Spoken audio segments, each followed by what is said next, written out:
YouTube channel. આજે આપણે બનાવશું વધેલા ભાતના મુઠિયા. ચલો હવે આપણે સ્ટાર્ટ કરીશું. સૌથી પહેલા આપણે લઈશું ઘઉંનો લોટ. 1 વાટકી લઈશું બાજરીનો લોટ. 1 વાટકી ચણાનો લોટ. લીલું લસણ,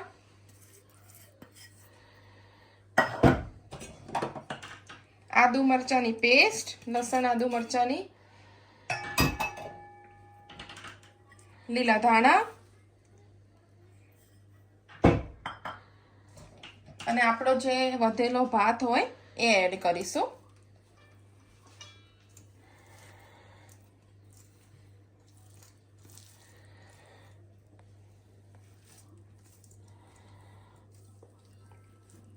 આપણે એમાં એડ કરીશું મસાલા.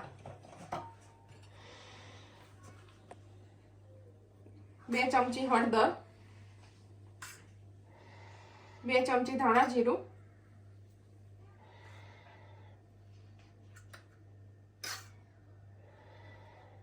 લાલ મરચું,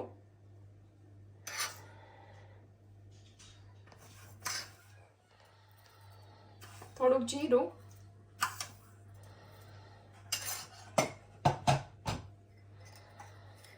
સ્વાદ અનુસાર મીઠું,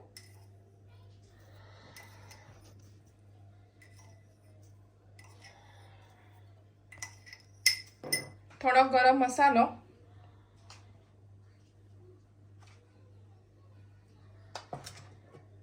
એક વાટકી સુગર,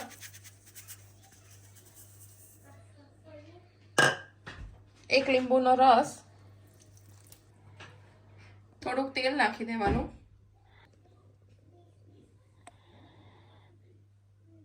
ચલો હવે આપણે આને બધું મિક્સ કરી દઈશું.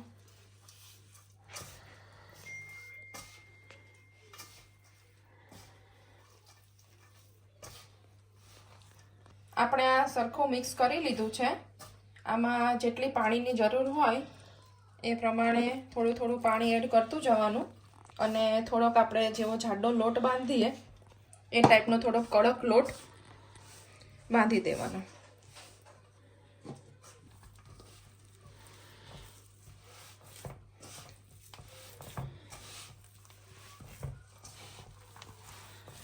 ચલો આપણે હવે આ લોટ આવો સરસ બંધાઈ ગયો છે. હવે થોડુંક તેલ ઉપર લગાવી દેવાનું. હવે આપણે આના પિંડિયા બનાવીને મૂકી દઈશું આમાં.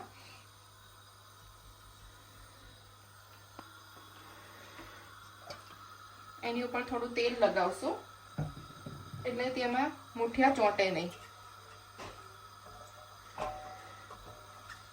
હવે આ થોડું ગરમ થાય એટલે પછી આની ઉપર આપણે પિંડિયા મૂકી દઈશું. થોડુંક તેલ લઈ લેવાનું જેથી કરીને આ મુઠિયાનો લોટ છે હાથમાં ચોંટે નહીં. હવે આપણે એને આવડી સાઈઝના પિંડિયા વાળી દેવાના છે.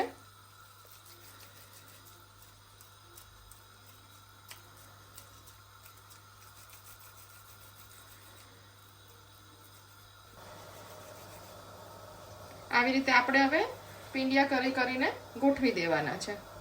આપણું આ જે પાણી ગરમ કરવા મૂક્યું હતું એ ગરમ થઈ ગયું છે. ચલો હવે આપણે આવી રીતે સરસ રીતે પિંડિયા બધા ગોઠવી દીધા છે સ્ટીમરમાં. હવે આપણે એને 25 થી 30 મિનિટ માટે સ્ટીમ થવા દઈશું.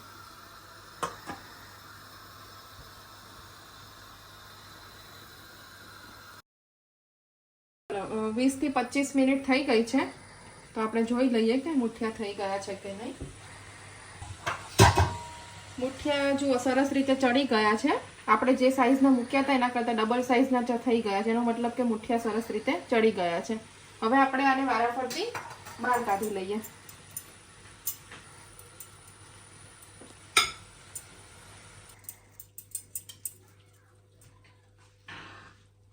આવી રીતે એક પ્લેટમાં બધા મુઠિયા કાઢી અને પછી આપણે હવે કટિંગ કરી લઈએ. થોડીક વાર ઠરવા દઈશું પછી આને આપણે કટિંગ કરી લઈશું.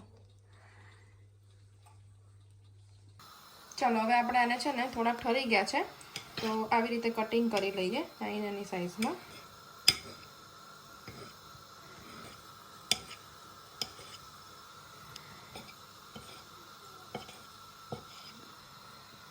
આપણે આનો વઘાર કરી લઈશું.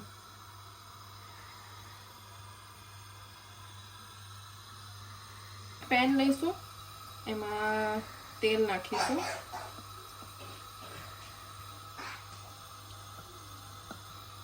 એક અડધી વાટકી જેટલું તેલ લેવાનું છે. એને થોડું ગરમ થવા દઈશું. પછી આપણે એમાં રાઈ ને એવું નાખીશું.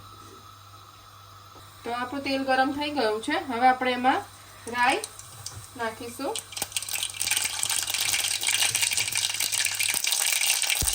રાઈ થોડી વધારે નાખવાની છે.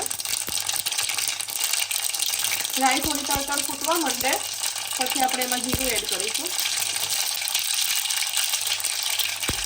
પછી આપણે એમાં હિંગ એડ કરીશું. લીલા મરચાં લીધા છે એ એડ કરીશું.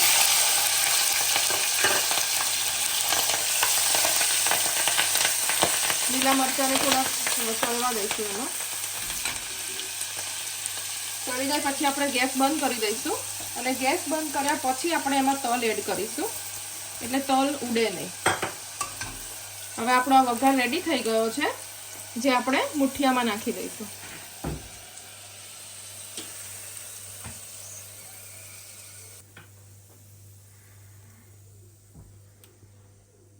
હવે આપણે છે ને મુઠિયાને હલાવી લઈશું.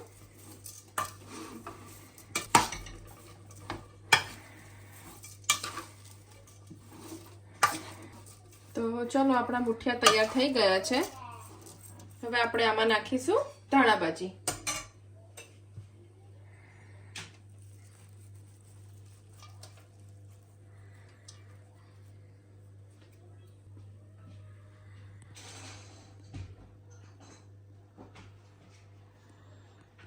ઓકે, તો ચલો બધા ગરમા ગરમ મુઠિયા ખાવા માટે.